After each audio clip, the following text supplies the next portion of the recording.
આજે આપણે વાત કરવાના છે એસબીઆઈની ભરતી વિશે. એસબીઆઈમાં 2964 વેકેન્સી આવી છે ઓલ ઓવર ઇન્ડિયાની અંદર, અને અમદાવાદની અંદર ગુજરાતમાં 294 છે, જે છે સીબીઓ સેન્ટ્રલ બેઝ ઓફિસર, એટલે કે તમારા સ્પેસિફિક સર્કલની અંદર સર્કલ ઓફિસર કહેવાય છે. એટલે લોકેશન સ્પેસિફિક રિક્વાયરમેન્ટ થઈ જાય છે. 12 વર્ષના એક્સપિરિયન્સ અને ગ્રેડ બેઝ ઉપર જ પછી એની બદલી થઈ શકે છે. અધરવાઇઝ એ સેન્ટરની અંદર જ કામ કરવાનું રહે છે, એટલે સીબીઓ એને કહેવામાં આવ્યું છે. અને સ્પેસિફિક આમાં 2 વર્ષનું તમારું પ્રીવિયસ એક્સપિરિયન્સ માંગ્યું છે, એટલે કે તમારું કોમર્શિયલ બેંકની અંદર અને બીજી બેંકની અંદર તમારી એક્સપિરિયન્સ 2 વર્ષનો કન્સિડર કરવામાં આવ્યો છે. ડિગ્રીની વાત કરીએ તો અહીંયા બેચલર ડિગ્રીને એ લોકોએ માન્યતા આપી છે.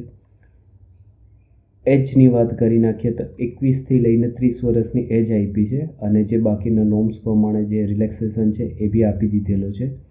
અહીંયા આપણે સેલરી ગ્રેડની વાત કરીએ તો સેલરી ગ્રેડ જે આવી જાય છે એ 48,480ના ગ્રેડથી સ્ટાર્ટ થાય છે. આગળ જઈને 85,920ના ગ્રેડ સુધી એ આગળ વધી જાય છે.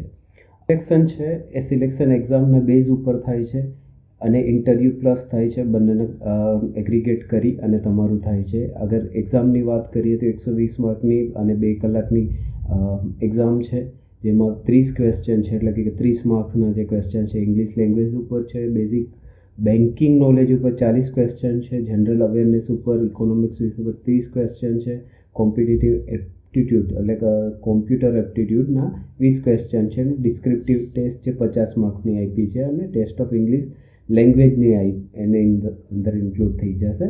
અને પછી તમારું ઇન્ટરવ્યૂ થશે, જેના 50 માર્ક કન્સિડર કરશે, અને આ બંનેનું મેચ કરી અને તમને રિઝલ્ટ દેવામાં આવશે. લિંક ડિસ્ક્રિપ્શનમાં છે, અપ્લાય કરો.